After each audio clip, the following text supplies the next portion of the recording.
This is the Bristol Flyers Podcast. Hello, welcome to this week's episode of the Bristol Flyers Podcast. We are powered by MatchdayLive. My name is Joel Osborne and his name is Sam Hardy. Sam, how are we doing? Doing very well, Jolie. Had a lovely week since the last episode and, can't wait to hear what's going on today. How are you, my man? Yep, very, very good. We haven't heard from you in the last 2 weeks, in fact. Because you've had a very busy couple of weeks, haven't you? I've been all over, been doing some events in London. I get to London now, no biggie. I'm sort of a big deal now. Producer Dan's here. How are you doing, my boy? Yeah, I'm all right. We've missed you. We really have missed you. Well, I've missed you, and Yeah. I've missed you. I've missed you too. Let's talk about this, shall we? What? 2 weeks ago, you were on your holiday, Yeah. half term. How was it, first of all? Oh, my goodness me. Oh, guys, I've never done winter sun before. Never in my life have I done it. We've done bits and bobs here and there and whatever, but we went to Portugal for 4 days and it got to 20 degrees. We were lying on the beach. I got a bit burnt. I know it's not good. I probably shouldn't admit that, but I got a little bit burnt. It was so good to be in the sun in February. So I recommend winter sun to every being. I don't know. But yeah, you should do it. Yeah. And then last week, you missed last week's episode. Conveniently missed it because we had Eric Lockett on the show. I didn't want to fight his guts, didn't I? Didn't want to have to stare him down and tell him to stay away. Is that this right? This ongoing joke we've got about Eric Lockett and my wife is like she is mortified by this, by the way, because what she said to me one time was probably, he's probably the best looking guy on the team. That's probably what she said, and we have turned it into this massive thing where he misses her now. Yeah, I saw that down that question. We showed her. She was like, "What are you doing?"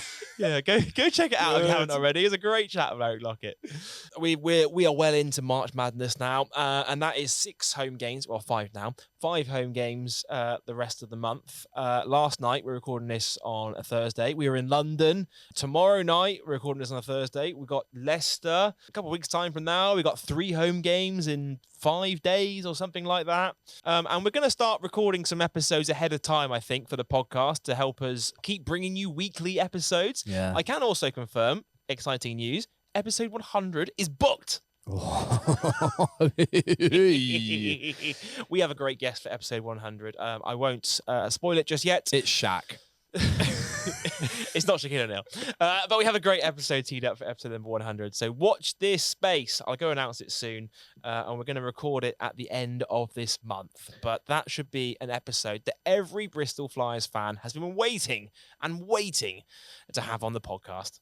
This week, though, we have got an exciting episode for you. I was going to say, you're not going to hear much of us from this week's episode because we are going to hand the reins over to our Bristol Flyers CEO, Lisa Knights, for a women's roundtable alongside SLB Directors Sarah Backovic of the Sheffield Sharks, plus Jodie Jackson of the Surrey Niners, ahead of Sunday's SLB Cup final when the two teams go head-to-head. Very exciting, Jolie. Now, I've actually not heard this episode yet because it was only recorded yesterday, but I will listen as it goes out, and I'm very much looking forward to it. Here is our International Women's Day Roundtable with Lisa Knights, Jodie Jackson, and Sarah Backovic. This is the Bristol Flyers Podcast. What's up, Flyers fans? This is the part of the podcast where we tell you all about our brand new podcast sponsor, MatchdayLive. So MatchdayLive is essentially a Netflix-style OTT platform that sporting clubs and organisations can monetize their own content and bring fans closer to the action. They help sporting teams and organisations become the broadcaster with live streaming and on-demand solution tailored to the world of sports. Deeper insights, richer monetization capabilities, and active support to ensure your fans are never in the dark. We're actually working with MatchdayLive right now, Sam, to build a brand new Bristol Flyers TV platform that will hopefully be coming next season. But it's not just the Flyers that MatchdayLive are working with, because they work with a whole bunch of other sporting teams and organisations, including Bristol City, Chesterfield FC, and our good friends at the Bristol Pitbulls Ice Hockey Club. So if you want to find more about how you can enhance your content with your own OTT platform, courtesy of MatchdayLive, you can reach out to their sales team, sales@matchdaymediagroup.com. That's sales@matchdaymediagroup.com. This is the Bristol Flyers Podcast. Hello and welcome to our SLB Roundtable discussion this week, International Women's Day. And to celebrate it, I'm pleased to say that I'm hosting a couple of our fellow Super League basketball directors for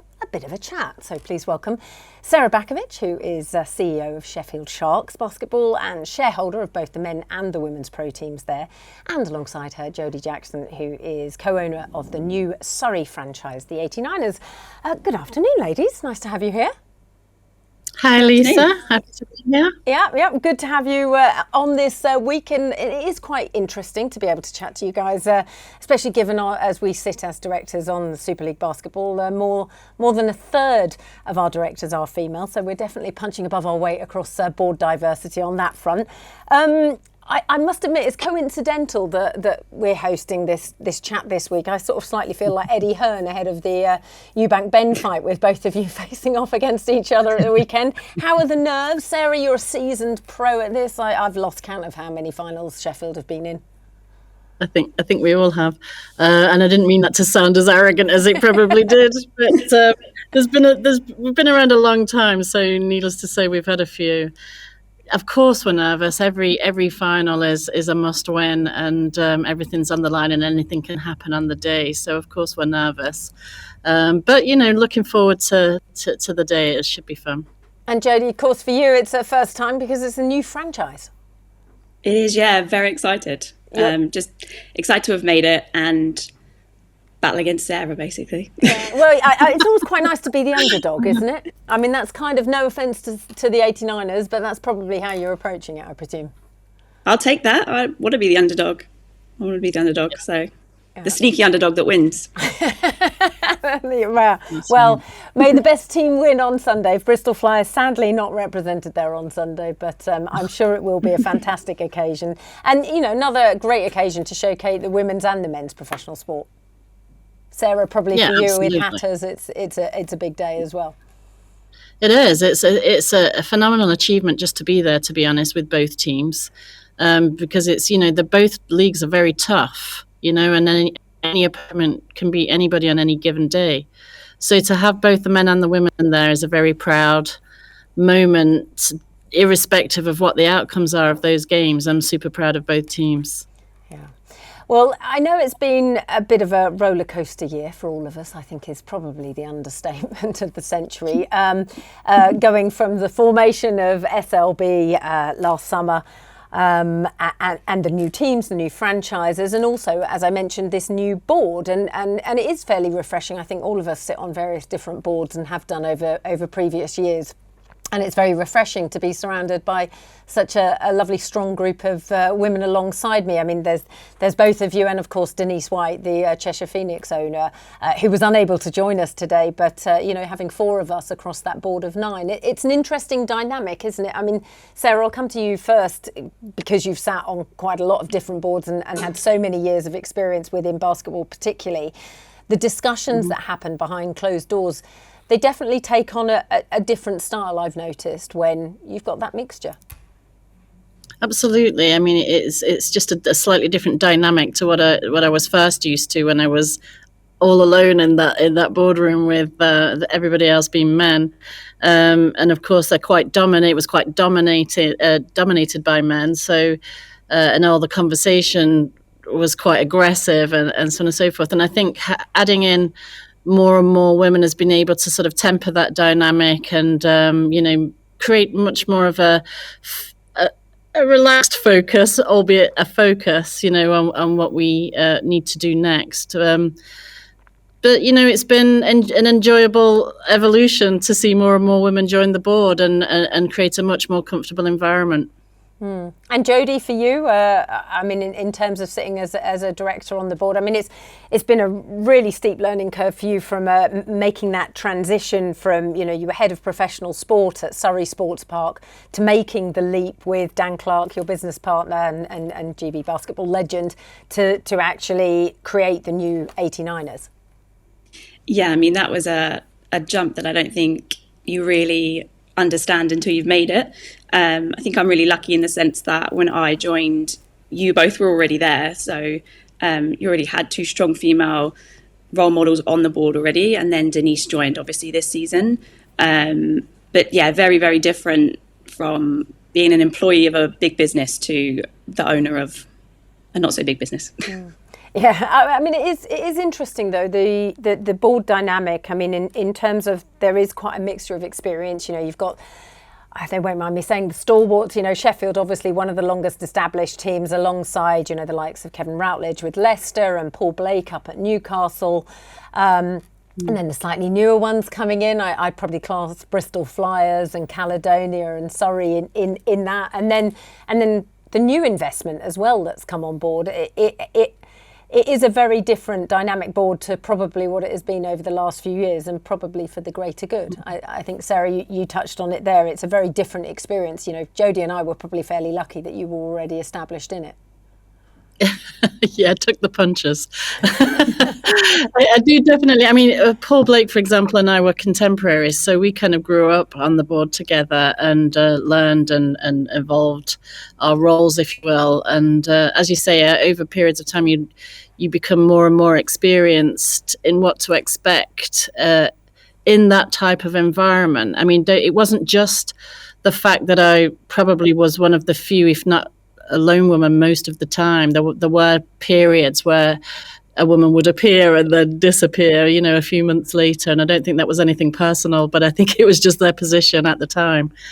But there were women along the way that came and went, but predominantly I would be on my own. And it is quite I would say for most people probably very intimidating to come into an environment like that, and being quite young as well. I was relatively young, obviously, to what I am today, given that I've been there 30 years. So, you know, it was challenging, and you didn't feel you could be as communicative as I am today, or, you know, I don't know how we want to phrase that, but having more and more women join the board, you can tell there's a softening, there's a preparedness to listen more, whereas previously it was, you know, very much, you know, we know what we're doing, and that's a generational thing. I think certain, you know, obviously 30 years ago, I mean, Kevin is the constant who's been there through all that time predominantly, and you know, and obviously he's our most senior member of the board and the most experienced,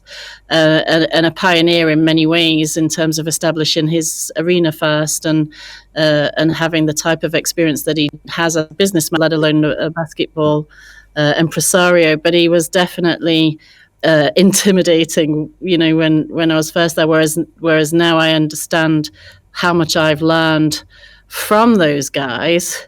And how best to handle, you know, the way forward or the way through that environment to what we have today. Yeah, and I mean, it is interesting, not to point on ages, but obviously in terms of experience, you know, we've got Denise, we've got yourself, me, and Jodie, and it is interesting seeing, and I see it probably across the group of sports as well, that where I work with in Bristol, the number of women coming into professional men's sport.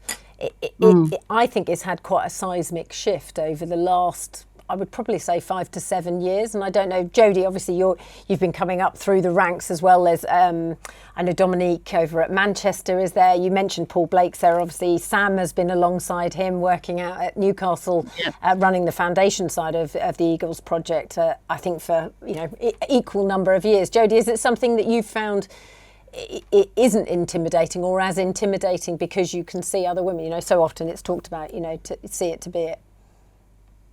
I think definitely as the years gone on, when I was like still at university, when I was like 19, 20, I did a placement year at Harlequins rugby team, and then you're talking 15, 16 years later. At the men's team? I think, yeah, and it's a very different environment. And obviously I think your position within those clubs is also a big factor. If you're coming in and you're already a more senior female within the franchise, I think everyone's used to you being around versus someone newer and younger, lower down. But I don't think it should matter. I just think you need to understand the way that the franchise works, and it's all down to the way that the leadership, whether they're male or female, handle any new people coming through. And it needs to be taken, you know, seriously, that everyone gets on and everyone respects each other.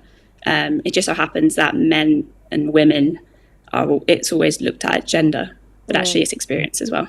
Yeah, no, absolutely. And I mean, one of the things that I wanted to discuss with you both, because you've both been involved. Sarah's been at the sharp end and has delivered it, lucky her. The kind of medical arena of unveiling your beautiful new arena. We're hopefully going to be breaking ground a bit later this year. And Jodie, obviously, with Surrey, there's always been plans to try and work out, a long-term arena venue. And all of us within the league are looking at investing. We've had Caledonia's new arena that opened as well in recent years. I always find it interesting when venues are being designed and the designs of the past don't probably fit the designs of now, and that how do we attract the female fans to men's and women's sport, but actually catering for those female fans that might conceivably want to come and watch sport, whereas that probably wasn't considered 50 years ago. No, and I think also, I mean, a lot goes in at the design stage, does it not? When you're working with architects, and our architects for the Medical Arena were a group, that included women. So that type of consideration, and also the aesthetics of the arena, making it more appealing, making it more comfortable for families, really was the dynamic that we were looking at. It wasn't just, to perhaps make it a better environment for women, but in fact for the family. So for parents, be it single or coupled, with young children or older children, how does this arena appeal to them so that they want to come back week after week, event after an event, whether that's basketball or any of the other events that we host here. And I think, at the architect stage, that was a consideration. That was part of the brief. We need a welcoming environment that's not over masculine, that doesn't put people off going, that is catered for. And I don't think that's exclusive to women. I think men want that too. They want to be able to take their children into a safe and comfortable and welcoming environment, and that's what we strove for. Jodie? I can only dream of having those discussions at the moment. I'd love to. Do you know what though? It's been really nice to sort of see all of the different arenas across the league, and you kind of pick up little things from each one. So it's almost like you can take certain parts of everyone and go, oh, quite like that, we quite like that, and then build something new. So it's actually really exciting to see. It'll be really exciting to see what Bristol's looks like. Obviously, seen the kind of drawings and everything, but yeah, you pick up on that, and although we don't have one right now, it's exciting to think that could be something in our future. Yeah, I mean, it is. I also think that sorry, Lisa, but I also think that every time that we build another arena within our framework of clubs, they just have something extra, something different, something unique to that club. And we're excited by every facility. We were excited by Leicester's facility. We were excited by Newcastle's facility. It was fascinating to go up to see what Scotland did. Steve Timoney did up in Scotland, because he did it so quickly. He literally transformed basically almost like a warehouse type size of a facility into what it looks like today, which is phenomenal. I mean, his public area is absolutely superb. It's second to none. And ticks all those aforementioned boxes of making it a welcoming environment and an accessible environment, making it, all the things that would encourage people to go there on a weekly basis. And then of course, our own arena had those same considerations. So we're super excited to see what Bristol do when they break ground. And obviously then by the time we've moved on to Surrey, which, we're all 100 or 1,000% behind, it'll be another improvement again. So, it's exciting to watch how it evolves. Yeah, I mean, you talk about, sorry, I was just going to say, the evolution where you talk to architects and things. It's interesting when the stadium, the arena in Bristol will be built next to the Ashton Gate Stadium. When that was redesigned back in, the rebuild started in 2014, so 10 years ago, there wasn't, I don't remember much of a conversation around dressing rooms, changing rooms. And one of the problems that has evolved, lovely problem to have, is that women's teams are now playing at the main stadium in football and rugby quite frequently. Our City women play here week in, week out. This is their home ground.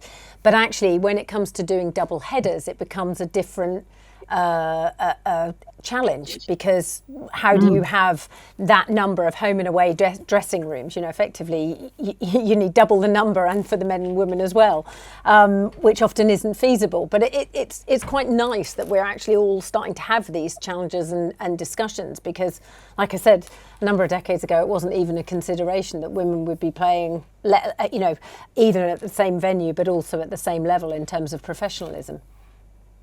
Yeah, that's true. And that's, and it's interesting, the locker room environment, because once upon a time it was quite distinct between a male and female changing room, whereas now there's less distinction between the two. The type of things that were requested of us, and we did a lot of that sort of like, I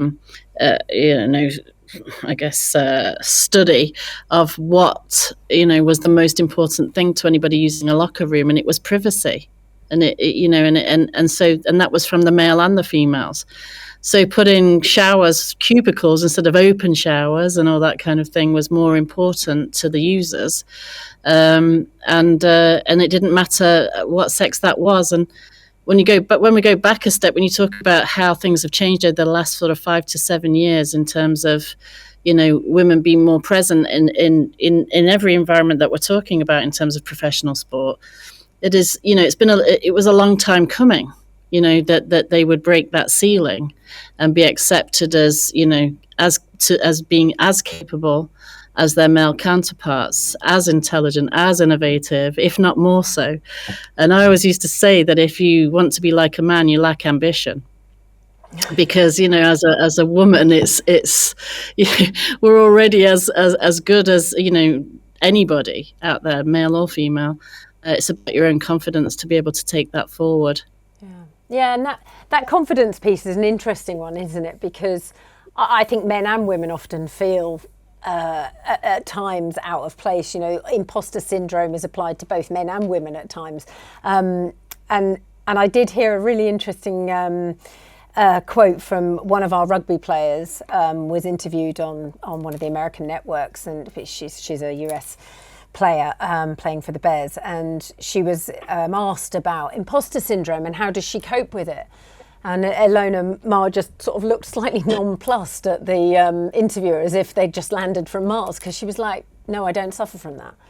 And I thought, God, how refreshing to have someone that was, she wasn't being arrogant, but she was like, I've trained all my life to get to here. I own, I absolutely deserve this space. I own this space because I have trained and I have worked and I have studied really hard to get to here. And it is interesting, because I do think probably it is a refrain more often by women than men to admit their frailties or their concerns, but that doesn't necessarily make them weaker. I don't know, Jodie or Sarah, either one of you got a view on that? It's definitely something I've had before, and still have. I think especially as like my role changed and you entered into the board environment, you're suddenly, like I said, really lucky to have both of you there when I went into the board in like 2023. But also you're kind of like, I've never been an equal in a board. I've always been like presenting to a board. So that kind of going in and going, I've got all these people around me that have years and years more experience than I do. I'm there with Dan, who's got obviously a huge background in the sport and has very much deserved all of the accolades that he's got, and I'm sort of sat there kind of having an equal vote, an equal say in everything. So I can understand it. I do wish though that I had the confidence that she has to just go, I deserve to be here. But does Dan Dan have that? I mean, it's like, obviously Dan was a phenomenal player, but he didn't have business or board experience. Did he ever come out and go, God, I've got complete imposter syndrome, I don't feel like I should be there? No. No, I don't think so. He'll just be like, he just knows that so much, and it's been around it such a long time. And I think to be a successful player, as per your the rugby player on your team, like, you've just got to have that confidence in yourself. You're never going to make it to a high level if you don't back yourself. And so I think he's got that. But that actually really helps me, because you sort of see that and you're like, well, you don't know either. So I'm on about myself. That's right. And oftentimes, most people don't know something.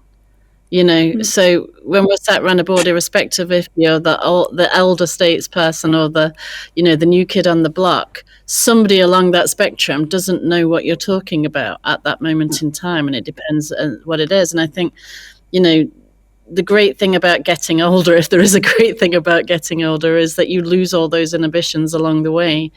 And you recognize that actually whether you know something or subject really well or you don't know anything about it is irrelevant, because if you don't know anything about it, it's fine to admit that and learn, and then you suddenly do know that, and it goes that's how it goes.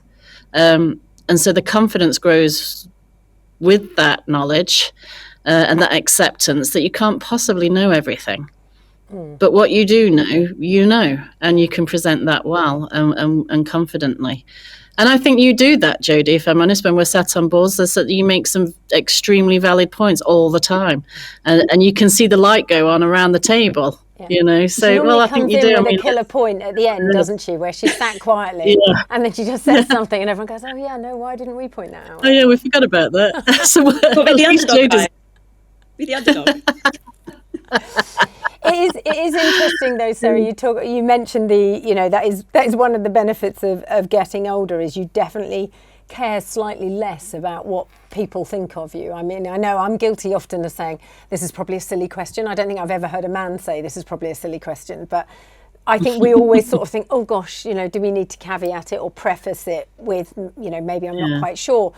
But the one thing I've learned from the experiences of various boards is like you say, Sarah, that there isn't really a silly question, and actually better to say it and check, because there's a straightforward offer, and I think we've been very lucky. I think the people that we work alongside are very thoughtful, respectful, very open to listening to all of our ideas, and the melting pot that has come out of SLB. I think I think it is a very respectful environment, very different to probably a previous one that we all lived through no fault. I think also as well, it used to be a case of there was an illusion of democracy in the past, wasn't there? It was like, well, what's your thoughts, and then we're going to do what I want, and that's how our board was often run. And there are still boards today run like that, apparently, where it doesn't really matter what your opinion is, only one person's making that decision, and that's how it was commonplace back in the day. But nowadays, that is less so. It's very rare. And somebody once said to me, do you think you are a queen bee? And I didn't understand what that was. And I was like, I don't know what that means. And apparently a queen bee is a woman that's achieved success but doesn't help other women to achieve success. And, and I just thought to myself, well, that question in itself is a put down. That's almost saying, well, you've been successful, but you're not making everybody else who's female successful. Well, success comes with opportunity, and if you give people opportunities and they don't take it or they don't succeed through it, then that can't be the responsibility of every woman who's been successful, who's achieved success. Yeah. So, we've got to be cognizant of that. That as women, that we are not creating more labels as if we haven't had enough, enough bestowed upon us. We don't want to create more labels to put more barriers in place from women having the confidence to go out there and be successful and make a successful contribution to any board or any business that they're part of. And that semantics and language, I mean, obviously, I always joke about the fact that, I come from a language background rather than the, Excel spreadsheet world, but the words and semantics are so critical. And like you say, that question, normally when I get asked a question that is slightly mildly offensive, I say, well, would you be asking the same question of a man? And I don't think that terminology, there isn't even a terminology for that for a man. So, that's a non-starter. But also that, and I was probably being slightly tricky, Jodie, when you said about harlequins, because we have all grown up in a world where a reference to a sports team, the very first starting point is the male reference. You know, with the England team, everyone, you know, traditionally thought of the England men's football team. And, you know, certainly within our sporting group, we've worked really, really hard to make sure that when we are referring to Bristol City, if there isn't a picture or video of a player or a person, and then it's fairly obvious that it's a male or a female, if there isn't that, then we say Bristol City men, Bristol City women. And that's going to take a long, long while to get to. Same with Bristol Bears. It's Bristol Bears men, Bristol Bears women. But most of the time in this world of digital, we've got an image or a video that shows it's either the men or the women. So the women don't have to be referred to as Bristol Bears women. They can just be Bristol Bears if there's pictures alongside it. But it's all of those sort of those unconscious, subtle biases that are that gear change and that shift change that is going to come probably at some point, but it's probably going to take another 20 years. I remember we had that discussion when we were talking about when we were branding the SLB, and then we were talking about the women's league as well, and then it became SL, like Super League Basketball Men's, Super League Basketball Women's. So it's quite interesting in that branding as well. Yeah.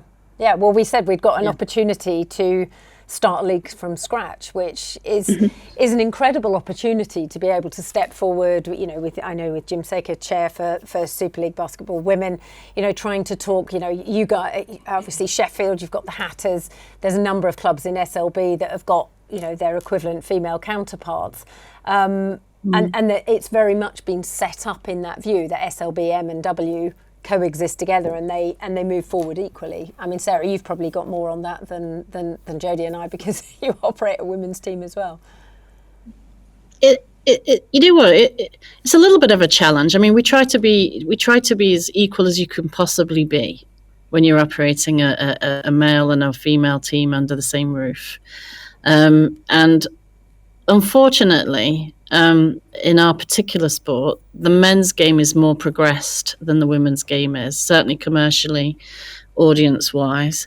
But in terms of enjoyment of competition, I don't see the difference between the two. They're both as entertaining and slightly different. The women's game is far more technical and technically capable, and the men's game is far more athletic. But it is a gap that's sort of narrowing, if you will, you know, as the women's game has more of a pool to choose from, and that more athletic women are participating in basketball, which is probably, you know, our job in terms of development, is to make sure that those opportunities are there for young girls who want to play basketball. It's really challenging to make sure that we break down this barrier of them and us, they get this, we get that. You know, you try so hard to avoid it in every single way, and we try and make it as equitable as possible. But it is difficult at times because of those sorts of gaps, and you've just got to be realistic in those circumstances.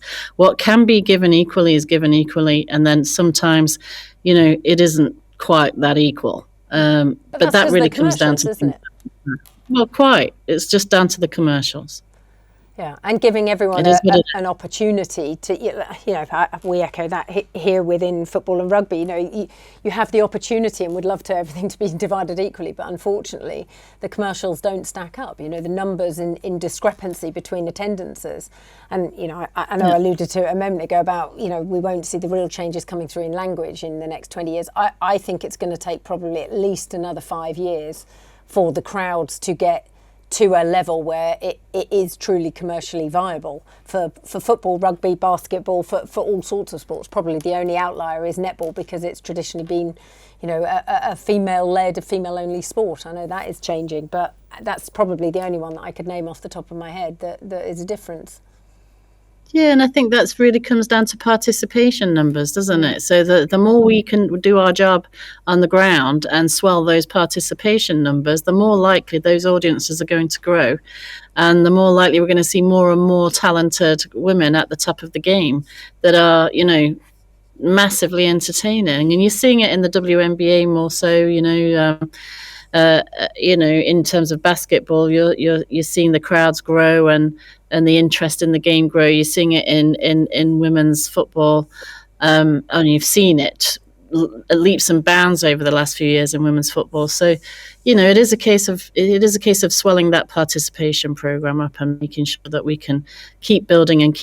And we are probably 20 years behind in terms of progress as to where the men were, but maybe not. We can accelerate that gap.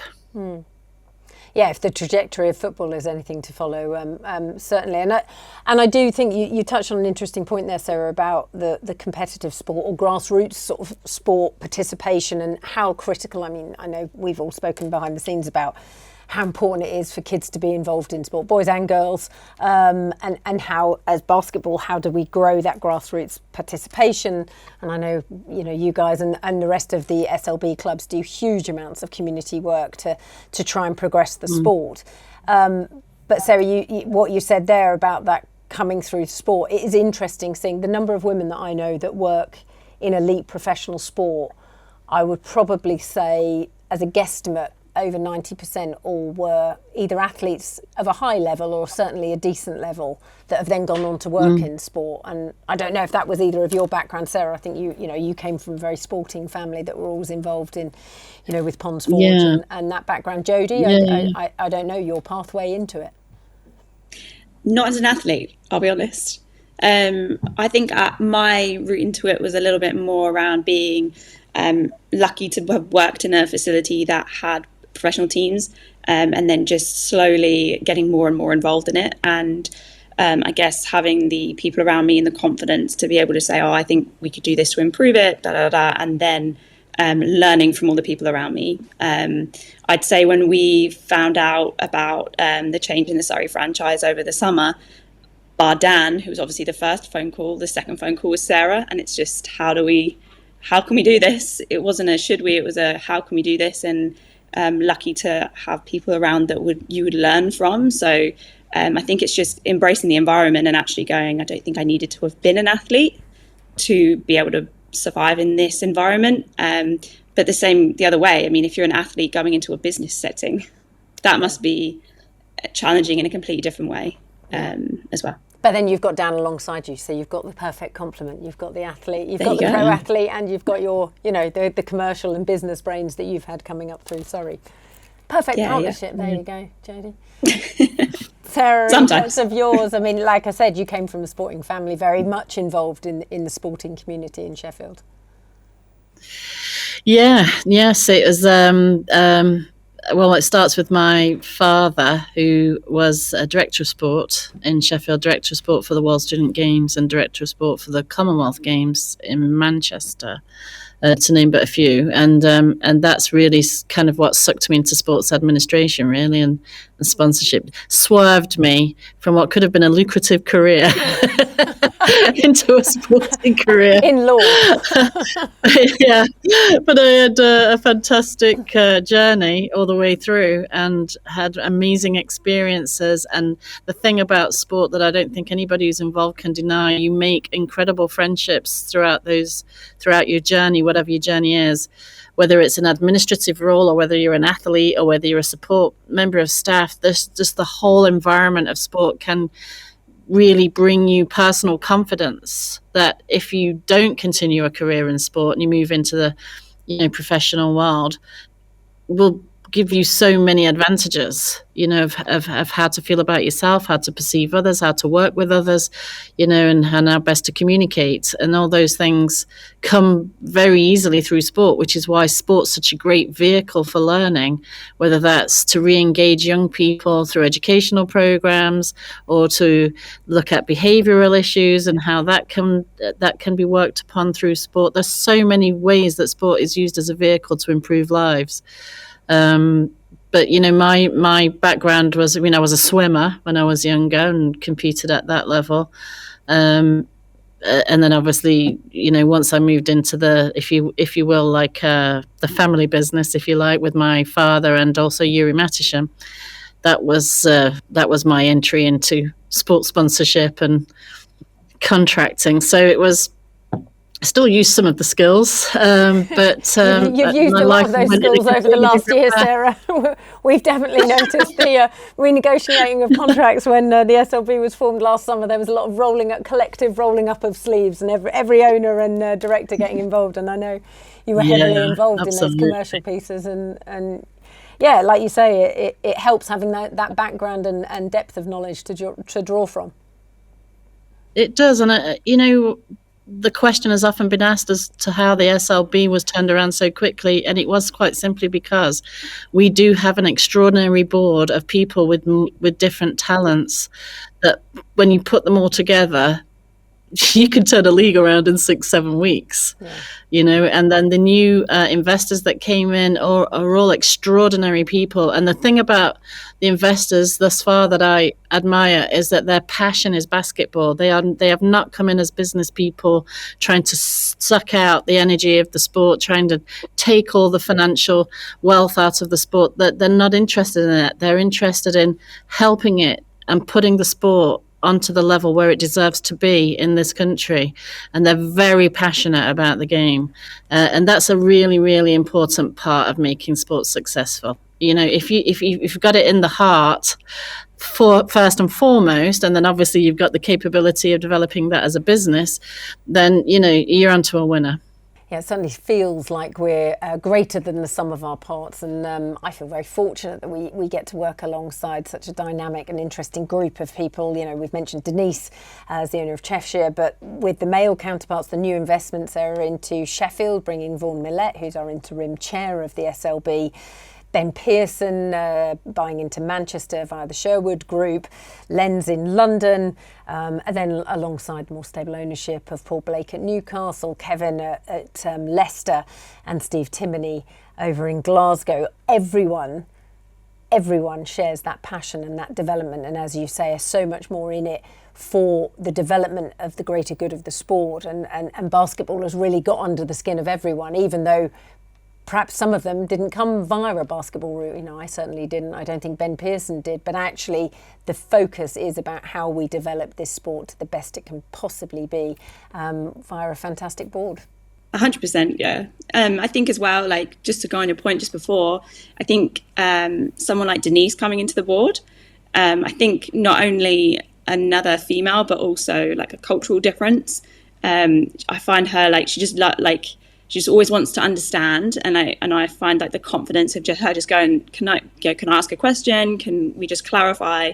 I find that really a nice thing to see on a board, like especially from a female. Like not that we don't ask questions, but she brings like a completely different background as well. So I think that's has been a really interesting addition to the board. This year I'd just like to get to the end and. With some silverware, this Sunday. Have won the cup, playoffs, doing very great fun. Just really excited at the fact that we were able to continue. So I think it's, in your first year, you always find you didn't quite think of everything, and you get hit with some roadblocks along the way. So I think it's just having a full year of like owning it and having the responsibility of everything. Very lucky that we could ring up any other club at any point, and there's the only real contention is on the court, and off the court everyone wants to help each other. So I think that's been a huge thing in our success. But yeah, just excited, like you say, don't rebrand, don't change colours, anything like that. It'd be really great to just have some stability. Yeah. Not to be the, to kill the Cinderella story, but I do think that Surrey are an extraordinary survivalist, if you will, in this whole change of league, and what Dan and Jodie have achieved. People need to understand out there that is extremely difficult to do. It's extremely difficult to go from a standing start and achieve what they've achieved. And that makes their finalist appearance all the more impressive, as to what they've done. So I doff my cap to both of them. And I'd go back to the Denise White question, because Denise White is an extraordinary person. Her background is super impressive. And her modesty and how she deals, humility, if you will, and how she communicates with us all is encouraging and a great example of what a great woman can achieve. Hear to that. She is. I think we all look at role models and mentors, and I think she's been one to all of us, and has been very giving with her time. And we look forward to having her in one of the chats soon. Unfortunately, it wasn't possible today, but echo that completely. Well, I think we will need to leave it there because I know both of you have got other things to be getting on with, not least preparations for the Cup final. So best of luck to both of you. May the best team win. And thank you very much for joining us for International Women's Day.